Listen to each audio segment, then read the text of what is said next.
Yes we are live now. Hello friends, hopefully आप सभी बढ़िया होंगे, मस्त होंगे, जबरदस्त होंगे। सभी को गुड इवनिंग, नमस्कार, राम राम, सत श्री अकाल, अस्सलाम वालेकुम, what you feel connected with. Start करेंगे आज का सेशन। पियाजे की थियोरी है और ये है टॉपिक 3 आपका। पियाजे की थियोरी में क्वेश्चंस इस बार बहुत आए हैं। जनरली 1 से 2 क्वेश्चन आते थे मैक्सिमम। एक ही क्वेश्चन आता था, एक पियाजे से आ गया, एक वाइगॉस्की से आ गया, एक कोहलबर्ग से आ गया और 3 नंबर का क्वेश्चन आपका आ गया। कभी इन तीनों में से किसी एक से ज्यादा दे दिया तो 4 नंबर तक, और एक कंस्ट्रक्टिविज्म पे, तो तीनों मिला के 5 नंबर हो जाते थे। अभी वो चीज बढ़ती हुई नजर आ रही है। तो इस बार एक पैटर्न हमें देखने को मिल रहा है कि कोई भरोसा नहीं है। प्याजे, अकेले प्याजे से 3-3 क्वेश्चन हैं, 4-4 क्वेश्चन हैं। 3 तो बहुत ही कॉमन है कि 3 क्वेश्चन प्याजे से, एक 30 नंबर के उसमें, तो 10% क्वेश्चन प्याजे से उस तरह से देखें तो। खैर देखिए, क्वेश्चन नंबर 1 फटाफट से समझेंगे। ये कौन सी शिफ्ट का पेपर है? बहुत अच्छे अच्छे तरीके वाले क्वेश्चंस हैं, कुछ एकदम इजी क्वेश्चंस हैं प्याजे से। 13 जनवरी मॉर्निंग शिफ्ट, यानी पेपर 1, पेपर 2 दोनों के ही क्वेश्चंस हैं। लगभग सभी शिफ्ट्स को शामिल करने की कोशिश रहती है। 47% लोग जवाब क्या दे रहे हैं? C option. यानी वो कह रहे हैं कि ये ए तो सही है बट आर फॉल्स है। बहुत जल्दी डिसाइड कर लिया। देखते हैं कथन क्या है। A major criticism of Jean Piaget's theory is the consideration that children are active beings. भैया ऐसा कैसे हो सकता है कि बच्चे सक्रिय होते हैं? इस बात पे किसी को क्रिटिसाइज कर दें आप, इस बात पे किसी की आलोचना कर दें आप। पियाजे को क्रिटिसाइज किया गया है, हर व्यक्ति को किया जाता है। आप ईश्वर बन जाइए इस देश में, दुनिया में, तब भी आपको आपकी आलोचना होना संभव है। कोई ना कोई पॉइंट ढूंढ लेंगे लोग। लेकिन पियाजे की आलोचना इस बात पे नहीं है कि उन्होंने बच्चों को सक्रिय प्राणी कहा है, सक्रिय जीव कहा है, कि बच्चे एक्टिवली नॉलेज को कंस्ट्रक्ट करते हैं, ये कहा है। इस बात पे क्रिटिसिज्म नहीं हुआ प्याजे का। ये एक पॉजिटिव बात है कि बच्चे एक्टिवली दुनिया की समझ विकसित करते हैं, है ना। मेरे आसपास एक 8 महीने का बच्चा है, वो छोटा सा बच्चा भी, उसको फोन कहीं रखा हुआ दिख जाए, उसको कहीं की दिख जाए, उसको कुछ और दिख जाए, एक स्टेपलर दिख गया, तो वो कोशिश करता है पूरा खोजबीन करने की, हर चीज को लेकर के उत्सुक होते हैं बच्चे। एक्टिवली वहां तक पहुंचेंगे, खोलेंगे, तोड़ेंगे, फोड़ेंगे, जो भी वो कर सकते हैं। तो एक्टिवली नॉलेज को कंस्ट्रक्ट करते हैं बच्चे, ये बात पियाजे कहते हैं और ये बहुत ही पॉजिटिव बात है। ये कोई क्रिटिसिज्म या आलोचना या इसको नेगेटिवली नहीं लिया जा सकता। तो ये क्रिटिसिज्म पियाजे का नहीं है, ये बात सही है। लेकिन ये स्टेटमेंट फॉल्स है कि पियाजे को इस बात पर क्रिटिसाइज किया गया है। तो आपका आंसर एकदम खराब हो जाता है, ए सही नहीं है। देखिए पढ़िए तो सही कम से कम। इन्होंने कहा ये मेजर क्रिटिसिज्म है जीन पियाजे का की थियरी का कि बच्चे जो हैं एक्टिव बीइंग्स होते हैं। ये क्रिटिसिज्म नहीं है। पियाजे कहते हैं कि बच्चे एक्टिव बीइंग्स होते हैं, बट ये अपने आप में क्रिटिसिज्म नहीं हो सकता। ठीक है जी। तो अगर हम बात करते हैं यहां नेक्स्ट पॉइंट की, जो कि इसका रीजन क्या दिया है फिर इन्होंने, children learn through passive reception of information. मतलब बच्चे जो है निष्क्रिय होकर के सीखते हैं। बच्चे निष्क्रिय होकर के नहीं सीखते, बच्चे सक्रिय होकर के ही सीखते हैं। अगर ये बात सही होती कि पियाजे का क्रिटिसिज्म है कि बच्चे एक्टिव होकर सीखते हैं, इस बात पर क्रिटिसाइज किया गया उनको, तो फिर तो भैया आर भी सही हो जाता। अगर आप ये कहेंगे ए सही है तो फिर आर भी सही है, क्योंकि फिर आप एक्टिवली नहीं सीखते तो फिर तो पैसिवली ही सीखेंगे ना। तो ये दोनों ही बातें अपने आप में गलत हैं, ये दोनों स्टेटमेंट। तो both A and R are false. D option is the right answer over here.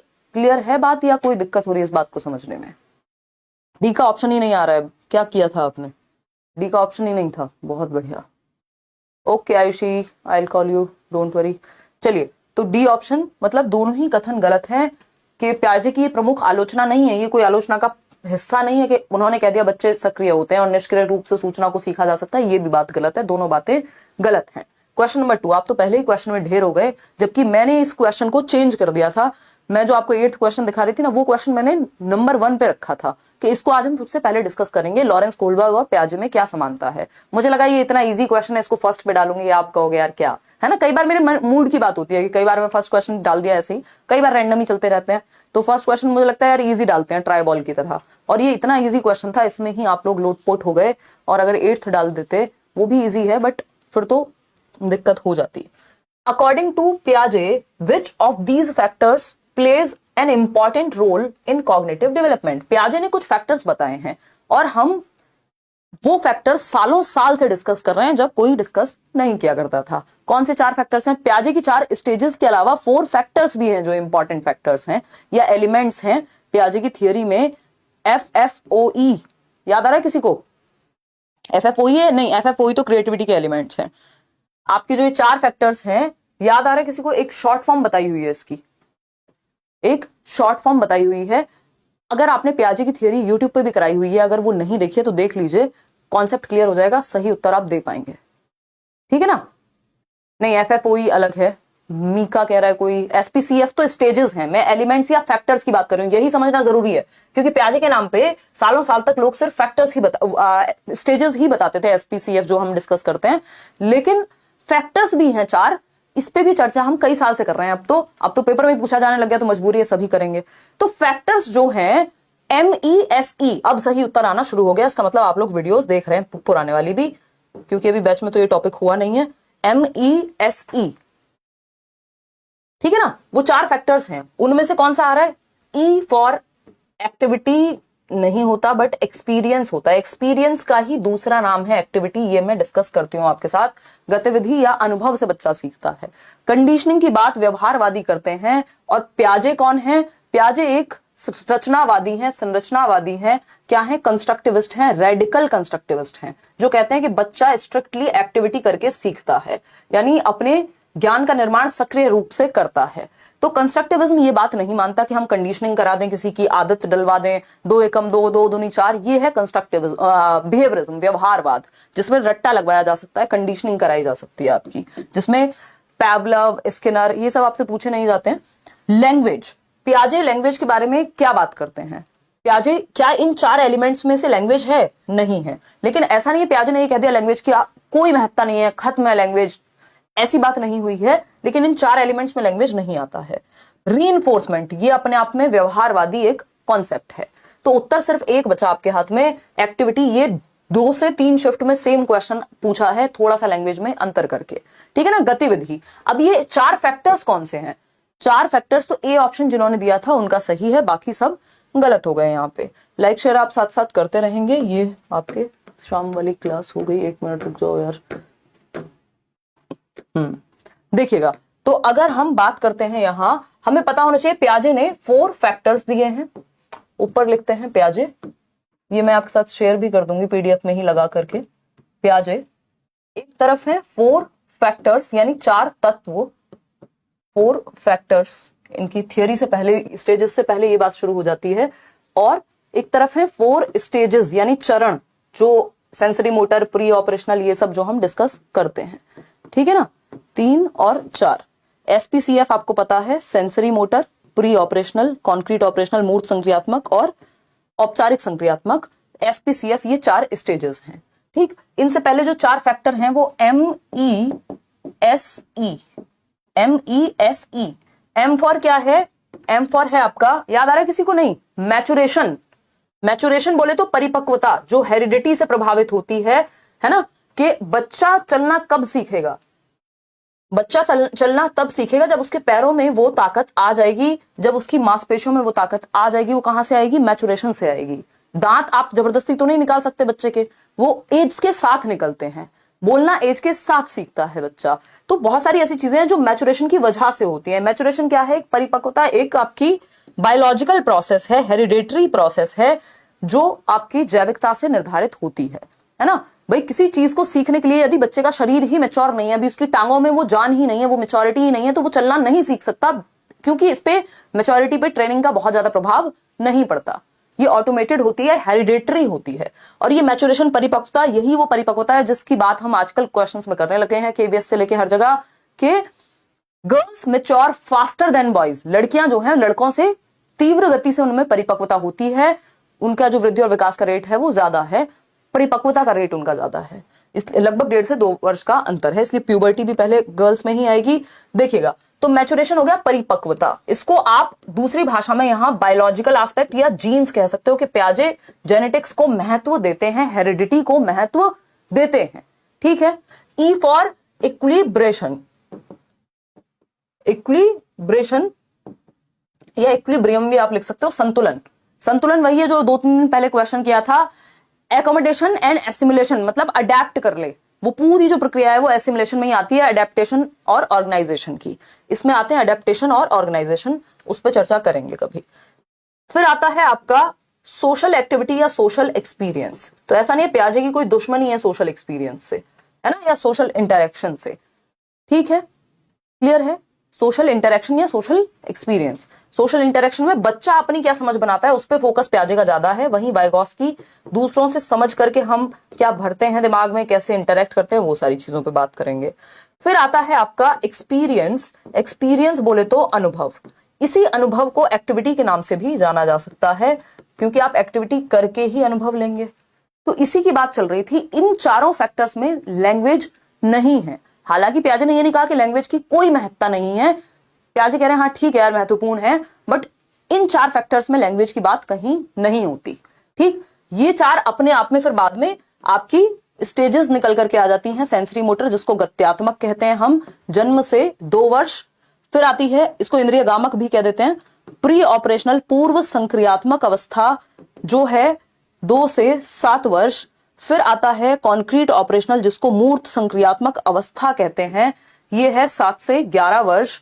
फिर हम आएंगे किस पे, फॉर्मल ऑपरेशनल, जो कि हाईएस्ट स्टेज है, औपचारिक संक्रियात्मक अवस्था, ये है 11 से 15, या फिर 11 एंड अबव भी आपको लिखा हुआ कई जगह पे मिल जाएगा।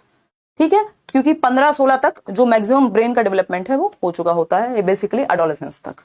इतनी बात क्लियर है या कोई दिक्कत परेशानी इस बात को समझने में हमें हो रही है? हो रही हो तो बताओ, ठीक है ना।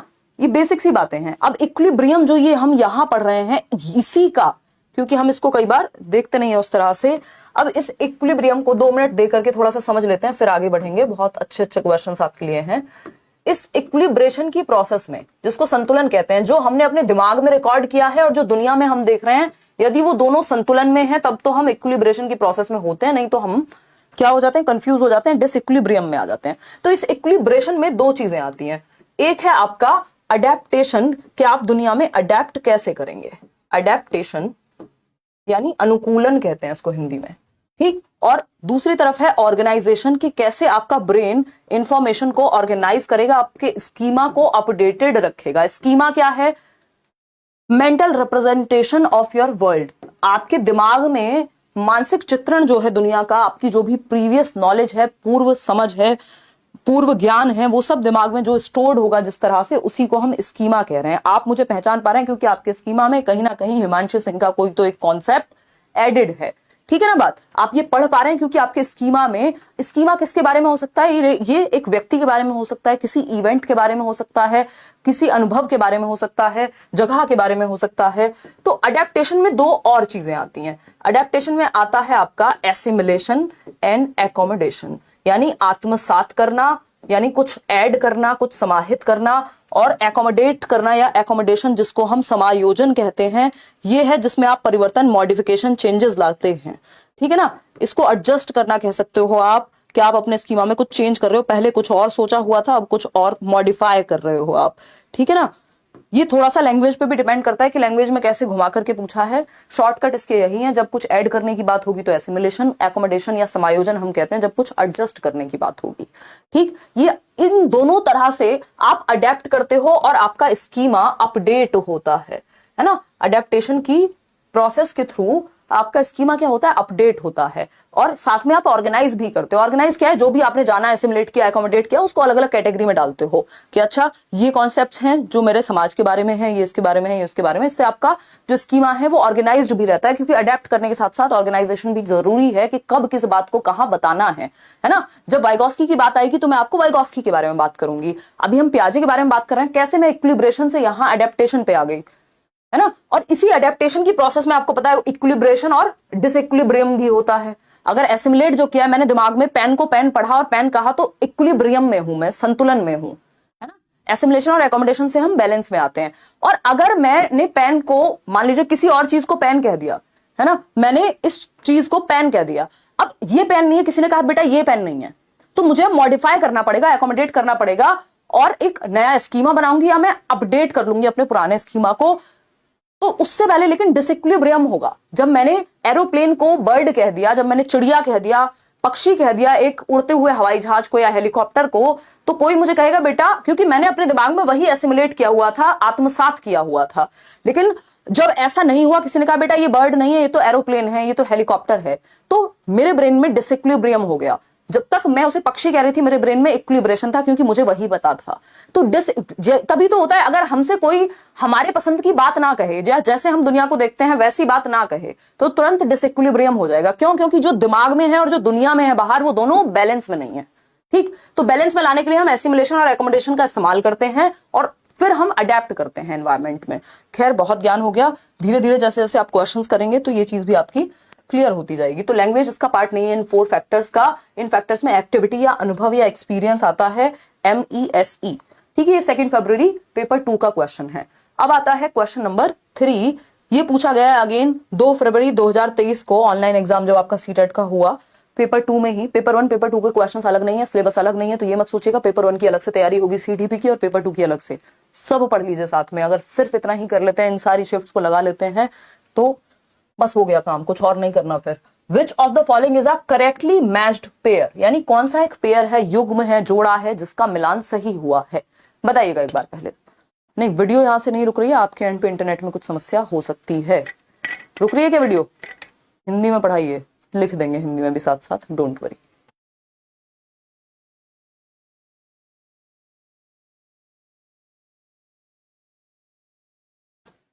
देखिएगा एक बार यार, एक्सपीरियंस पहले आएगा, वो उससे फर्क नहीं पड़ता। इसमें कोई सीक्वेंसिंग की जरूरत होती नहीं है। आपसे कभी भी क्वेश्चन पूछेगा तो ये चारों आपके दिमाग में होने चाहिए कि कौन सा फैक्टर में है, कौन सा नहीं है। ऑफकोर्स आप अनुभव करते हैं तभी चीजें होती हैं। देखिएगा, डी ऑप्शन कह रहे हैं 62% लोग। देखते हैं, पहला ऑप्शन है sensory motor period. Sensory motor period में application of logic to concrete problems. Sensory motor या संवेदी गामक या इंद्रिय गामक होता है जन्म से 2 वर्ष। जन्म से 2 वर्ष का बच्चा, ये कह रहे हैं कि लॉजिक आ गया बच्चे में, तर्क आ गया, सारी दुनिया को समझ गया, बस अब तो प्राइम मिनिस्टर बनना ही बाकी है। तो क्या ऐसा होता है जन्म से 2 वर्ष के बच्चे में मूर्त समस्याओं पर तर्क आ जाएगा, है ना? तर्क आ जाएगा, लॉजिक आ जाएगा, जो चीजें वो देख सकता है, जिनको टच फील कर सकता है। मूर्त उसी को कहते हैं ना, कॉन्क्रीट, जिसको टच और फील किया जा सके। भैया, जिन चीजों को वो टच और फील करता है उसका लॉजिक छोड़ो। अभी तो उसे ये भी नहीं पता कि जिस चीज को मैं टच करने जा रहा हूं वो गर्म होगी, ठंडी होगी, करंट लगेगा, क्या होगा, जन्म से 2 वर्ष में। अभी तो वो अपने सेंसेस के थ्रू एक्सप्लोर करने की कोशिश कर रहा है, अपनी बॉडी और अपने सेंसेस के थ्रू। तो यहाँ कोई लॉजिक वॉजिक नहीं आता, ये हवाई बातें हैं।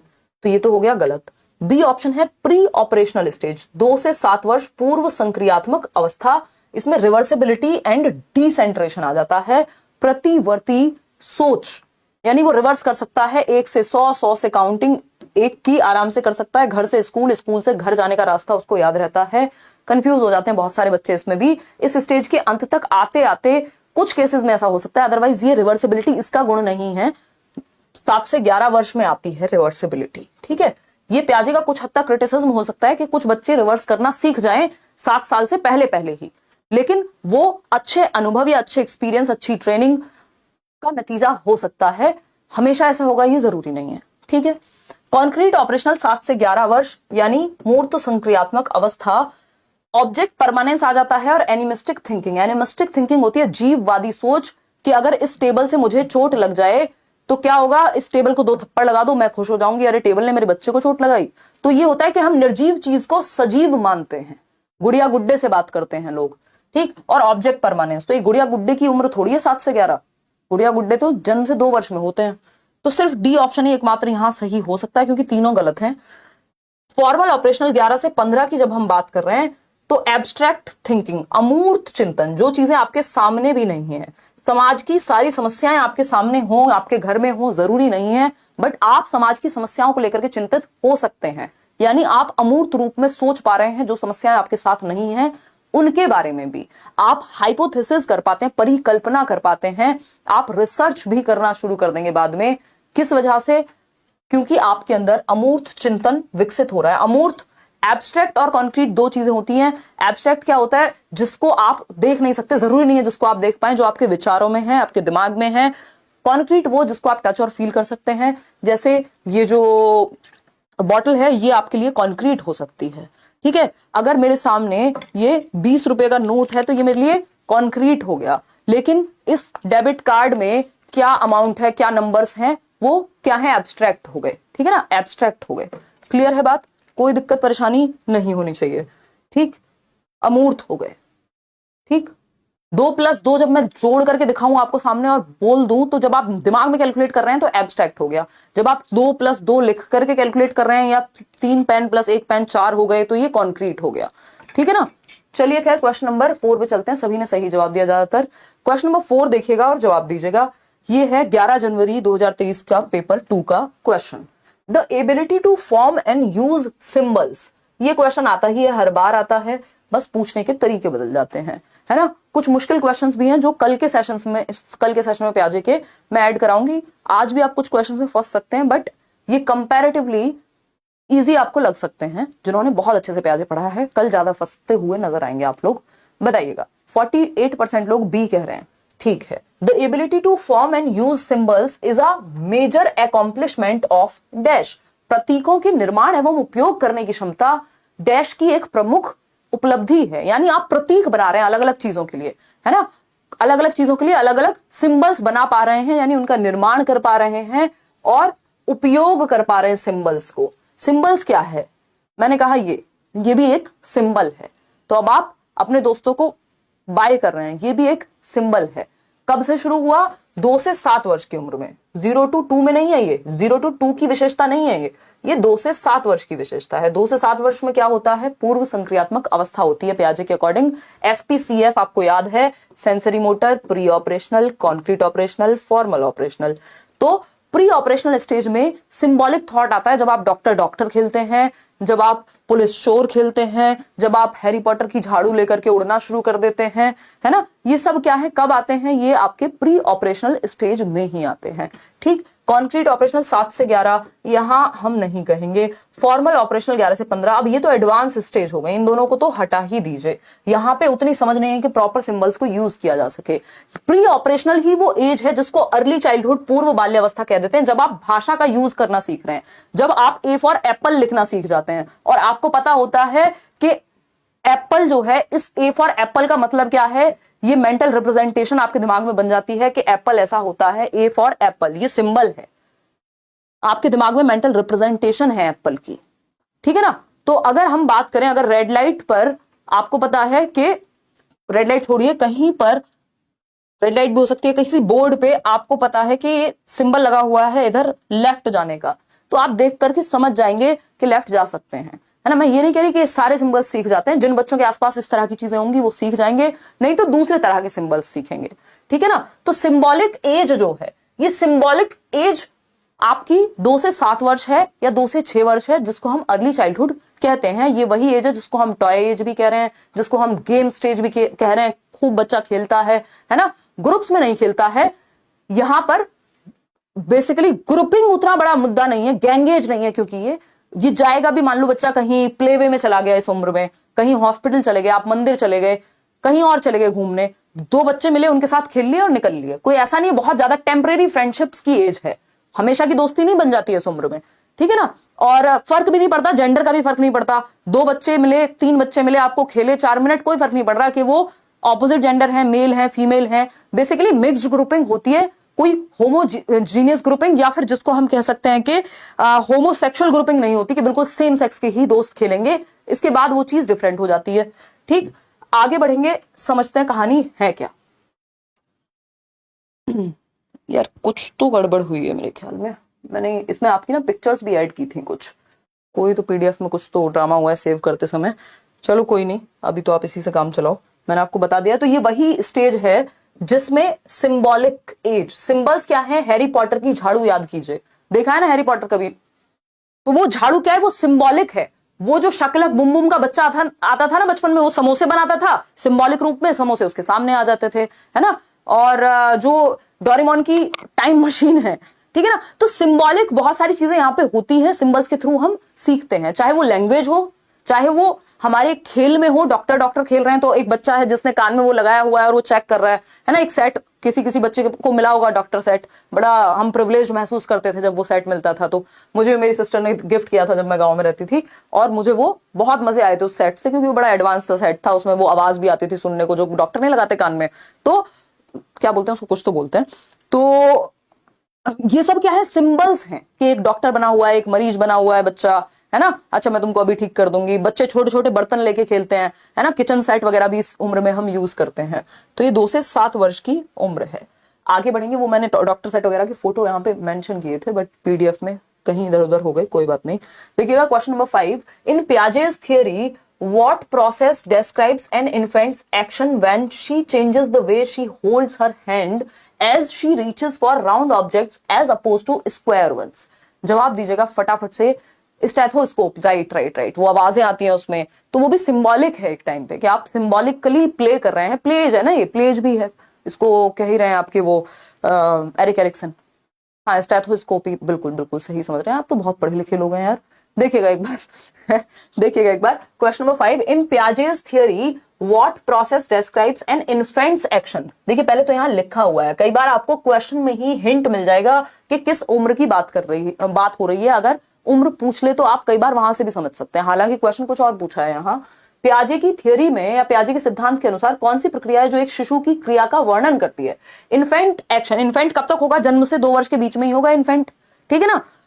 अब क्या हो रहा है, बच्चा जो है she holds her hand as she reaches for round objects. मतलब अब बच्चे को पता लग गया, जब वो गोल ऑब्जेक्ट्स को पकड़ती है तो एक तरह से हाथ की प्रतिक्रिया होती है उसकी, और जब वो स्क्वायर शेप के प्रोडक्ट्स को पकड़ती है तो वो एक तरह से होल्ड करना सीख गई है। यानी राउंड ऑब्जेक्ट्स को और स्क्वायर शेप के रेक्टेंगुलर ऑब्जेक्ट्स को पकड़ने का तरीका वो अपने हाथ को अडेप्ट करना सीख लिया है उसने, क्योंकि पहले वो ज्यादातर गोल चीजें पकड़ती थी, अब वो स्क्वायर शेप की चीजें भी पकड़ पा रही है। दैट मींस एकोमोडेट किया है, एडजस्ट किया है। अभी बताया था ना थोड़ी देर पहले, जब आप अपने पुराने तरीके को एडजस्ट करते हैं, जब आप पुराने तरीके को मॉडिफाई करते हैं, तो ये सब किस में आता है? ये आता है एकोमोडेशन में। जब आप कुछ ऐड कर रहे हैं सिंपली, तो वो आता है जब उसने गोल वाला पकड़ रही होगी बार बार, और गोल पकड़ना उसको आता है कोई राउंड ऑब्जेक्ट, तो वो एसिमुलेशन का उदाहरण था। अब उसने गोल से क्या सीखा है?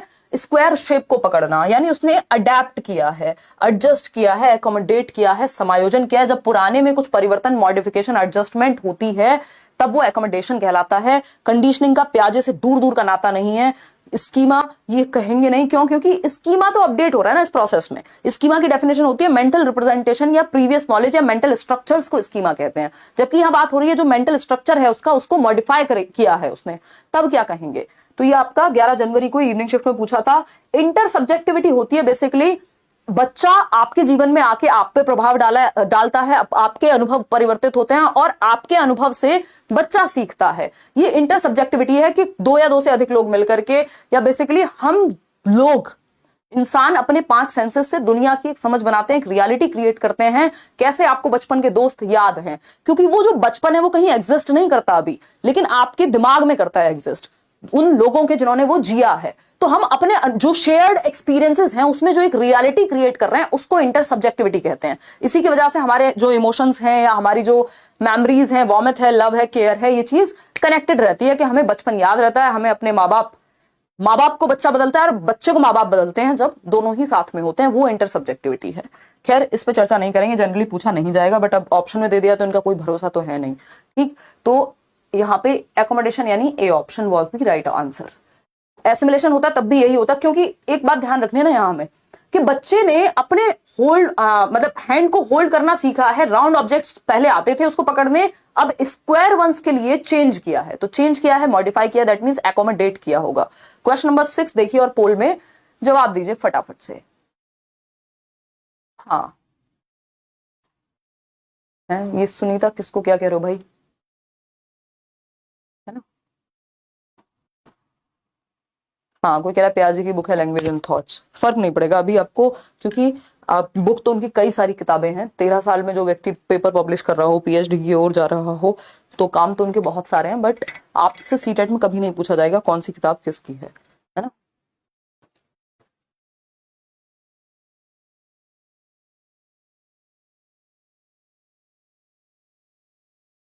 देखिएगा फटाफट से बताइए। 63% लोग सी ऑप्शन कह रहे हैं। समझते हैं कहानी है क्या। 13 जनवरी मॉर्निंग का पेपर। अकॉर्डिंग टू जीन पियाजे की अगर हम माने, थियोरी ऑफ कॉग्निटिव डेवलपमेंट, जो संज्ञानात्मक विकास है, at which stage do most children understand conservation, seriation and categorization. बताइए जरा, सीसीएस वाला कॉन्सेप्ट याद कर लीजिए, मैंने आपके साथ डिस्कस किया हुआ है। सीसीएस किस स्टेज में आता है, वही है ये। क्लासिफिकेशन को कैटेगराइजेशन लिख दिया। इससे बढ़िया और कहाँ आपको पेपर देखने को मिलेगा, जब सीसीएस हम कितने सालों से डिस्कस कर रहे हैं और उससे पहले ऐसे डायरेक्ट सीधा क्वेश्चन नहीं भेज देता था और अब ये भी आने लग गया। तो कितनी बढ़िया बात है। पेपर सेट करने में मेरा कोई योगदान नहीं है, मैं तो बस कह रही हूँ कि आने लग गई हैं चीजें। मेटाकॉग्निशन हम 2016-17 से पढ़ रहे हैं और अब पेपर में आने लगा 2018 से। देखिएगा एक बार, सी ऑप्शन 66% लोग कह रहे हैं, बिल्कुल सही है। सीसीएस, सी वाली जो स्टेज है उसमें आता है सीसीएस। कॉन्क्रीट ऑपरेशनल में सीसीएस आ जाता है। चौधरी चरण सिंह यूनिवर्सिटी नहीं है ये। कंजर्वेशन, क्लासिफिकेशन, सीरिएशन, ठीक है ना। कंजर्वेशन क्या है, आप शेप और साइज के बदलने से क्वांटिटी नहीं बदलती। ये 200 ml पानी में इस मग में डालूं, इस बॉटल में डालूं, 200 ml ही रहेगा। इसकी शेप अलग है, इसका कलर अलग है, इसका साइज अलग है। दैट डजंट मीन कि इसका क्वांटिटी बदल जाएगी इन दोनों की अलग शेप और साइज होने पे। ये है कंजर्वेशन कि कुछ चीजें सेम रहती हैं, वॉल्यूम सेम रहता है शेप और साइज के बदलने से। अगर आप शेप बदल रहे हैं तो शेप चेंज कर दिया आपने, साइज चेंज कर दिया, बॉटल की जगह आपने मग में डाल दिया, लेकिन क्या वॉल्यूम चेंज हो जाएगा, क्या अमाउंट चेंज हो जाएगी? जी नहीं, वॉल्यूम सेम ही रहेगा। जब बच्चा ये बात समझने लग जाए उसी को कंजर्वेशन कहते हैं। संरक्षण का गुण आ गया। मतलब कब आता है ये? मूर्त संक्रियात्मक अवस्था 7 से 11 वर्ष की उम्र में। तो कंजर्वेशन समझ आ गया। फिर आता है क्लासिफिकेशन, यानी वर्गीकरण, जिसको कैटेगराइजेशन भी कह सकते हैं, इसको ये ऑर्गेनाइजेशन भी लिख सकते थे। वर्गीकरण क्या है? मैं ब्लैक कलर के ऑब्जेक्ट्स को एक तरफ रखूं, मैं व्हाइट कलर के ऑब्जेक्ट्स को एक तरफ रखूं, मैं स्क्वायर शेप के ऑब्जेक्ट्स को एक तरफ रखूं, यानी जो एक जैसी कैटेगरी के चीजें हैं उनको एक कैटेगरी में रखना, वो क्लासिफिकेशन या कैटेगराइजेशन या वर्गीकरण कहलाएगा। सीरिएशन होता है छोटे से बड़े की सीरीज में लगाना, बड़े से छोटे की सीरीज में लगाना। ये भी गुण किसका है? कॉन्क्रीट ऑपरेशनल का ही है एक्चुअल में देखा जाए तो क्लियर बात, सीसीएस सी से ही जुड़ा हुआ है। कॉन्क्रीट ऑपरेशनल में ये तीनों गुण आते हैं और इसी में रिवर्सिबिलिटी भी आ जाती है, क्योंकि कंजर्वेशन अगर आ गया तो ऑफकोर्स रिवर्सिबिलिटी भी आ जाएगी। क्वेश्चन नंबर देखिए 7 क्या कहता है? रीमा के बारे में पूछा है। रीमा क्या कह रही है? फटाफट से पोल में जवाब दीजिए 10 सेकंड के अंदर, फिर हम आगे बढ़ेंगे, है ना। थोड़ा सा हम लेट हो रहे हैं आज, बट मोटिवेशन को अपनी बना के रखना है और पेशेंस के साथ पढ़ना है। समय है अभी भी। अगर आप सीटेट की तैयारी शुरू कर रहे हैं, आप आराम से पेपर को निकाल सकते हैं बेझिझक हो करके, ठीक है। ये कई लोगों को अभी भी डाउट है, वो लोग पूछते रहते हैं, तो बिल्कुल आप निकाल सकते हैं। 11,300 के करीब लोग देख रहे हैं, 7,700 लोगों ने लाइक किया है। ये बिल्कुल अनफेयर है, लाइक शेयर बराबर करना होता है। ये फोन मैंने क्यों उठाया था मैं भूल गई हूँ, बस आप लोगों की चैट देखने के लिए ही उठाया था शायद। चलिएगा, खैर 35 मिनट हो गए हमको, हम अभी 7वें सवाल पे ही पहुंचे हैं। कोई बात नहीं, शुरुआत में थोड़ी डिटेल्स जरूरी हैं, फिर कॉन्सेप्ट बन जाएगा तो स्पीड पकड़ लेंगे। 13 जनवरी मॉर्निंग शिफ्ट का पेपर 2023 का अभी। Reema has just started to respond to questions in a logical and better organised manner. Logic आ गया, ऑर्गेनाइजेशन आ गई। अभी तो पढ़ा था कैटेगराइजेशन कहाँ आती है। While specifying the logic behind her responses. अब वो तर्क दे पाती है, लॉजिक बता पाती है, एक्सप्लेन कर पाती है, रीजन क्या है किसी चीज के पीछे। As per Jean Piaget's theory of cognitive development, she has entered into what stage? किस तरह की स्टेज में वो एंटर कर चुकी है? हमें पता है जब बच्चा ऑर्गेनाइज करना सीख जाए, जब बच्चा स्पेसिफाई या लॉजिकली बात, तर्क आ जाए उसके अंदर। तर्क कहां आता है? सीएल से याद रख लेना, कॉन्क्रीट ऑपरेशनल में ही लॉजिक आता है। और ये लॉजिक किस तरह का होता है? इंडक्टिव होता है, एग्जाम्पल टू रूल जाने वाला। कॉन्क्रीट चीजों के बारे में, एब्स्ट्रैक्ट चीजों के बारे में इसकी अगली स्टेज में लॉजिक आएगा, जिसमें हम हाइपोथेटिको डिडक्टिव रीजनिंग भी कहते हैं। तो कॉन्क्रीट ऑपरेशनल में बच्चे में लॉजिक और ऑर्गेनाइज्ड मैनर यानी क्लासिफिकेशन आ गई है। जो सीसीएस अभी हम पढ़ रहे थे ना, इसी स्टेज की बात हो रही थी। 7 से 11 वर्ष मूर्त संक्रियात्मक अवस्था है, जिसमें लॉजिक आता है, तर्क आता है। अब बच्चा लॉजिक लगा पाएगा, जो बेसिक साइंस मैथ्स के क्वेश्चंस हैं वो भी वो अब समझ पाएगा लॉजिक से। क्वेश्चन नंबर 8 देखिएगा, क्या है कहानी। क्वेश्चन नंबर 8 क्या कहता है? फटाफट से जवाब देंगे, कॉमेंट करेंगे नहीं, पोल में जवाब देंगे आप। देखिएगा, क्वेश्चन नंबर 8 है, which of the following statements is correct for theories given by Jean पियाजे एंड लॉरेंस कोलबर्ग। ये अच्छा क्वेश्चन है, इसको मैं आज फर्स्ट पे लगाने वाली थी, बट जो फर्स्ट क्वेश्चन लगाया उसी में आप ढेर हो गए। फिर मैंने सोचा अच्छा किया, है ना। ये पीडीएफ कुछ गड़बड़ हो गई, जो भी मैंने इसमें एडिटिंग की थी वो सब धुल गई। 2 फरवरी 2023 यही रह गया बस। बताइएगा, 2 फरवरी 2023 का क्वेश्चन है पेपर 2 का कि जीन पियाजे और लॉरेंस कोहलबर्ग द्वारा प्रतिपादित सिद्धांतों के बारे में कौन सा कथन सही है। यानी पियाजे और कोहलबर्ग में आज से पहले कभी नहीं पूछा, पियाजे और कोहलबर्ग को एक साथ जोड़ करके बस मॉरल डेवलपमेंट की थियरी के विषय में तो पूछा है। इसमें आप लोग कंफ्यूज हो रहे हैं पूरी तरह से। तो पियाजे और लॉरेंस कोहलबर्ग ने मॉरल डेवलपमेंट नैतिक विकास का सिद्धांत दिया है, जिससे एक क्वेश्चन मिनिमम आता है। पियाजे ने कॉग्निटिव डेवलपमेंट की थियरी दी है ना। अब अगर हम बात करें, ये कॉग्निटिव डेवलपमेंट की थियरी के बेस पे ही इन्होंने एक थियरी बनाई थी मॉरल डेवलपमेंट की, जो पूरी नहीं हो पाई थी पियाजे की, और उस थियरी से इंस्पायर होकर के या इस कॉग्निटिव डेवलपमेंट से भी इंस्पायर होकर के लॉरेंस कोहलबर्ग ने अपनी थियरी दी है। दैट मींस ये कॉग्निटिव डेवलपमेंट पे बेस्ड थियरी है जो उनकी थियरी है। एक और चीज यहां पे है, कॉग्निटिव डेवलपमेंट में पियाजे ने 4 स्टेजेस दी हैं, मॉरल डेवलपमेंट में कोहलबर्ग ने 6 स्टेजेस दी हैं। यानी दोनों थियरीज ही स्टेज थियरीज हैं, ये बात हमें पता है। ये इनमें हो गई similarity. Both have given theories of cognitive development among adults. भैया दोनों ने कॉग्निटिव डेवलपमेंट की थियरी नहीं दी है। अभी थोड़ी देर पहले 33% लोग इसे सही बता रहे थे। भाई इनकी थियरी मॉरल डेवलपमेंट की है, पियाजे की कॉग्निटिव डेवलपमेंट की है। पियाजे की थियरी से इंस्पायर्ड है का मतलब ये नहीं हो गया कि उन्होंने थियरी कॉग्निटिव डेवलपमेंट की दी है। पियाजे की मॉरल डेवलपमेंट की थियरी से इंस्पायर्ड है और पियाजे की मॉरल डेवलपमेंट की थियरी कॉग्निटिव थियरी से इंस्पायर्ड है। ठीक, तो कुल मिलाकर के कॉग्निटिव थियरी से भी इंस्पायर्ड हो गई मॉरल डेवलपमेंट की थियरी, लेकिन सेम नहीं है। ठीक है ना।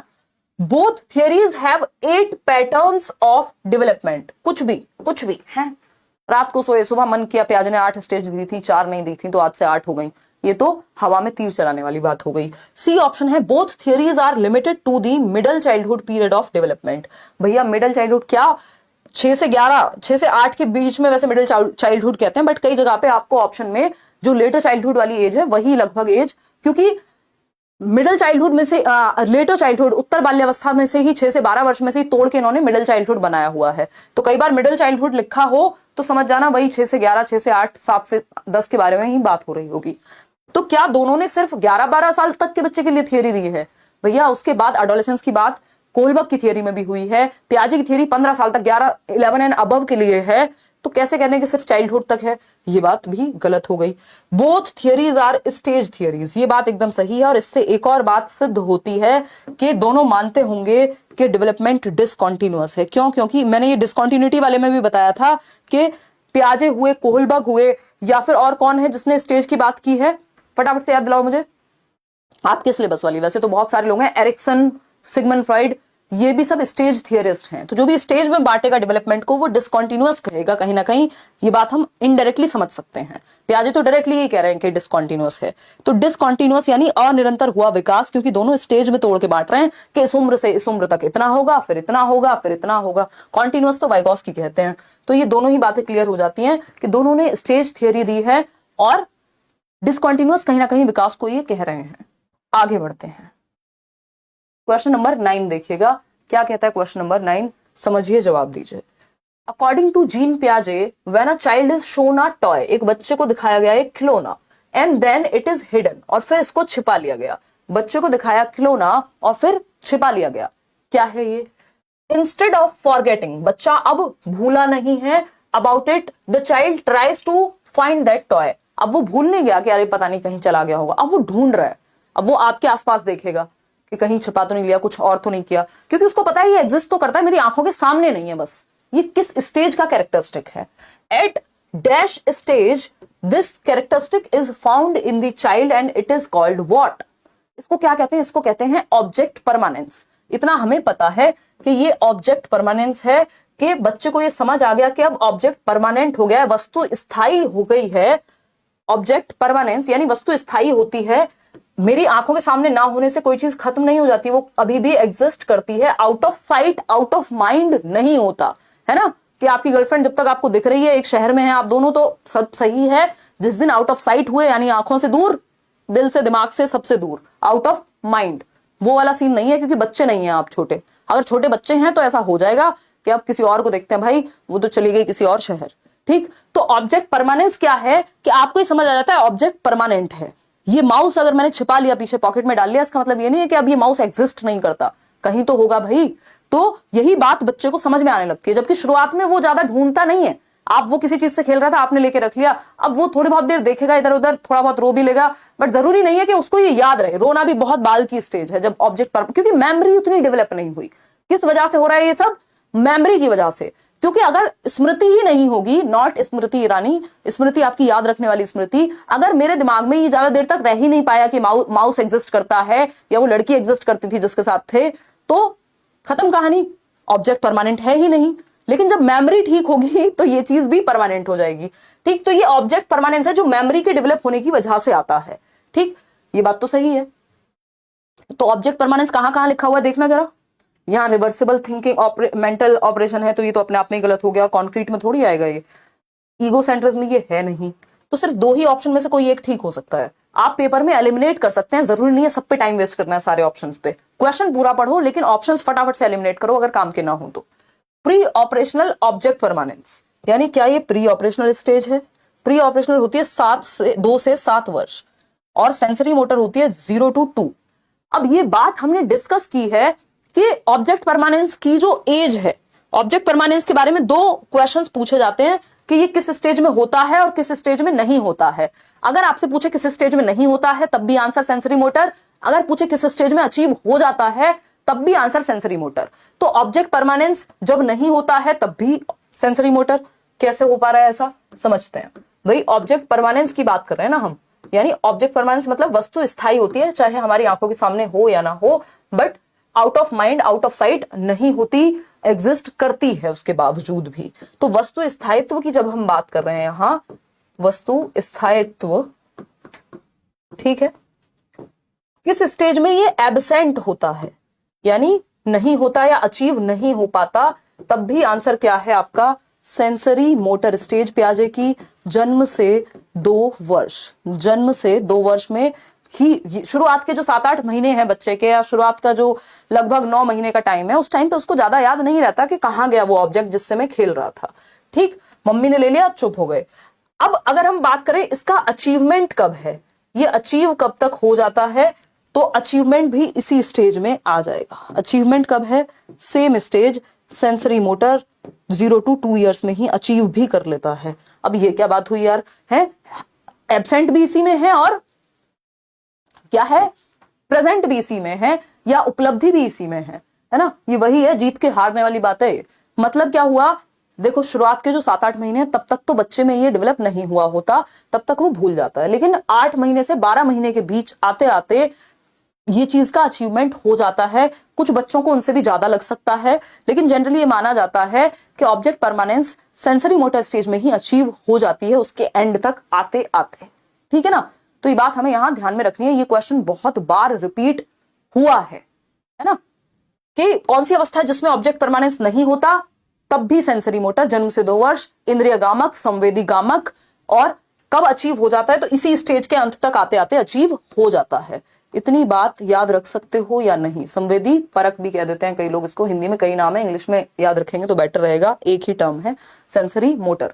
सेंसरी मोटर का मतलब ये है senses plus motor activities. Senses क्या है? हमारे 5 सेंसेस, देखना, टच करना, है ना, सुनना, टेस्ट, यही 5 सेंसेस का इस्तेमाल करके बच्चा अपनी दुनिया की समझ बनाता है जन्म से 2 वर्ष में, plus motor activities. Motor activities क्या है? चलना फिरना, इन दोनों को जोड़ के सेंसरी मोटर बना है। ठीक है, क्लियर है बात? तो ये सेंसरी मोटर स्टेज हो गई कि जब बच्चा एक टॉय को ढूंढने की कोशिश करेगा, भूलेगा नहीं, और भूल जाता तब भी यही स्टेज होती, कहते हैं इसको ऑब्जेक्ट परमानेंस। क्लियर है? बहुत लंबी कहानी हो गई, बट जरूरी है लंबी लंबी कहानियां यदि हमें चीजों को क्लियर करना है दिमाग में। कल के क्वेश्चंस जब प्याजे से ही होंगे, कल के भी क्वेश्चंस थोड़ी सी स्पीड में चलने का प्रयास करें, क्योंकि आज आपका कॉन्सेप्ट क्लियर हो चुका होगा। अब आता है 10 जनवरी की इवनिंग शिफ्ट का ही एक क्वेश्चन। देख रहे हैं आप, थोड़ा लैंग्वेज चेंज करके पूछने लग गए हैं बस। टू फैसिलिटेट कॉग्निटिव डेवलपमेंट, यानी संज्ञानात्मक विकास को फैसिलिटेट करने के लिए, बेहतर बनाने के लिए बच्चों में जीन पियाजे gave importance to dash while Vygotsky emphasised dash, यानी पियाजे ने किस चीज को महत्व दिया? संज्ञानात्मक विकास की ही थियरी दोनों ने दी है। कॉग्निटिव डेवलपमेंट मतलब दिमाग का विकास, इंटेलेक्चुअल डेवलपमेंट, मेंटल डेवलपमेंट, है ना, बौद्धिक विकास भी आप इसको कह सकते हो। तो कॉग्निटिव डेवलपमेंट में सारी चीजें जो भी दिमाग से संबंधित हैं वो आती हैं। कौन सी चीजें हो सकती हैं? वो हो सकती है आपकी thinking, reasoning, problem solving, memory, perception, जो भी काम दिमाग से होता है वो सब कॉग्निटिव डेवलपमेंट में आता है, याद रखिएगा, 1 नंबर का क्वेश्चन इस पे भी पूछ लेता है D+B तक के एग्जाम में। आज इतना गला सूख रहा है यार।